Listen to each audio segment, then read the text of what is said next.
Student, कैसे हैं आप सभी लोग। आप सभी लोगों का बहुत बहुत स्वागत है मेरे चैनल पे। मैं अमरीश कुमार सिंह एक नई वीडियो लेकर के हाजिर हूँ और इस वीडियो में हम लोग बात करेंगे 11th के फिजिक्स की मोस्ट इम्पॉर्टेंट क्वेश्चंस। आप 11th फिजिक्स के सीरीज के क्रम में आज जो चैप्टर हम लेकर के आए हैं स्टूडेंट, वो चैप्टर है motion in a straight line. तो हम इस वीडियो में most important questions of chapter motion in a straight line की बात करेंगे।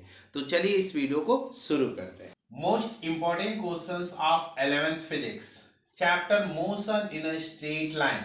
तो डियर स्टूडेंट, इस वीडियो में हम 5 most important questions of chapter motion in a straight line की बात करेंगे। डियर स्टूडेंट, एक चीज मैं बता दूं, अगर आप कुछ भी नहीं इस चैप्टर से पढ़े हैं तो इतना जरूर पढ़ लें। अगर आप सब कुछ पढ़े हैं तो इन 5 क्वेश्चंस को जरूर देख लें। तो चलिए इस वीडियो को आगे बढ़ाते हैं। फर्स्ट क्वेश्चंस मैंने इंपॉर्टेंट लिया है जो 2 पार्ट में डिवाइड है डियर स्टूडेंट।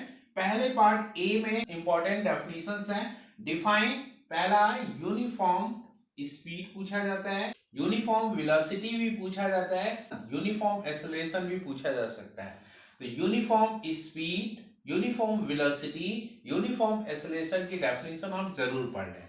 सेकंड में है non uniform speed, velocity and acceleration. ये भी क्वेश्चन आपसे पूछा जाता है डेफिनेशन इसकी कि non uniform speed, non uniform velocity, non uniform acceleration की डेफिनेशंस बताएं। थर्ड, इंस्टैन्टेनियस और average speed, velocity and acceleration.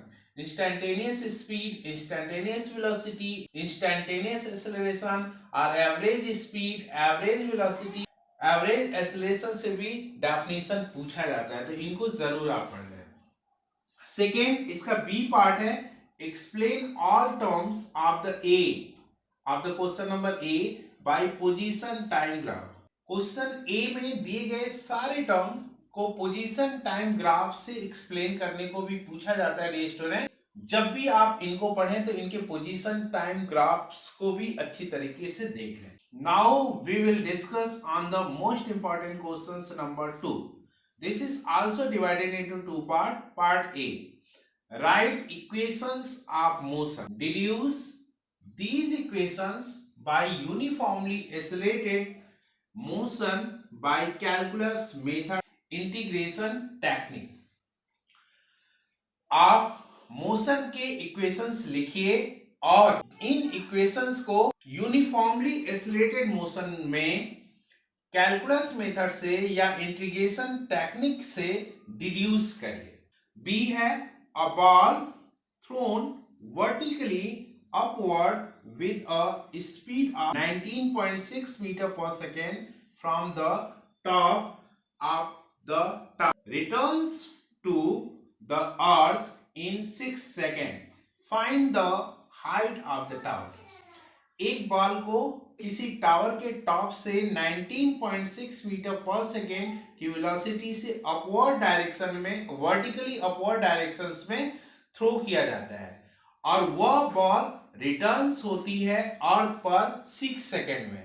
तब जो है टावर की हाइट आप फाइंड करिए। ये न्यूमेरिकल क्वेश्चन है dear student, equations of motion पे, और इस तरह के न्यूमेरिकल क्वेश्चन की आप जरूर प्रैक्टिस कर लें। Question number 3, this is also divided into 2 parts.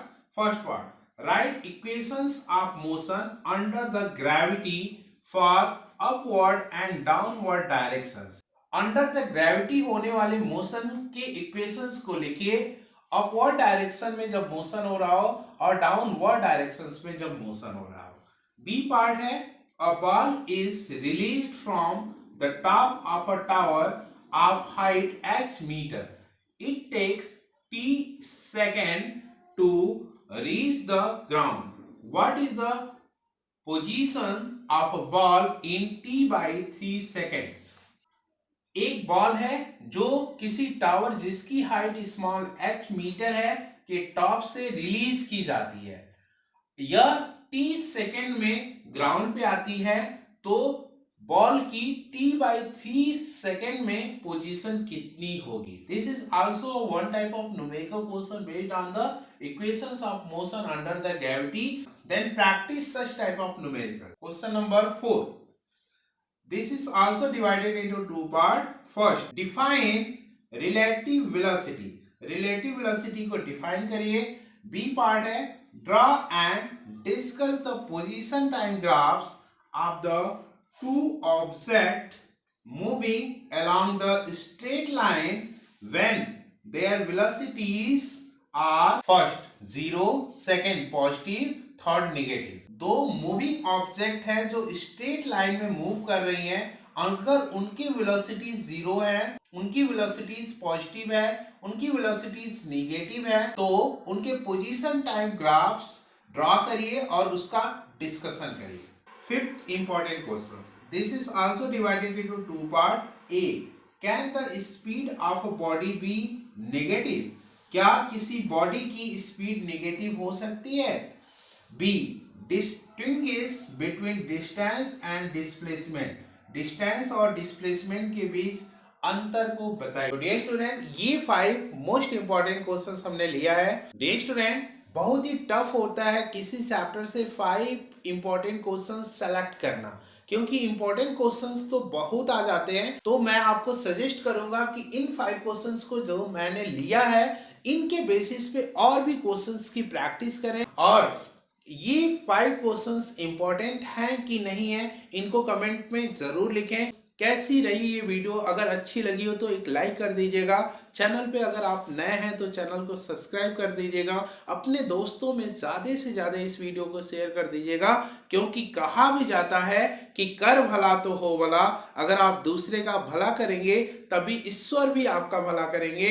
इन्हीं शब्दों के साथ आपको दुआ देते हुए कि आपका दिन शुभ हो, आपका रात्रि शुभ हो, आपका फ्यूचर शुभ हो, आपको आपके फ्यूचर की ढेर सारी शुभकामनाएं. इस वीडियो को एंड देते हैं. जय हिंद.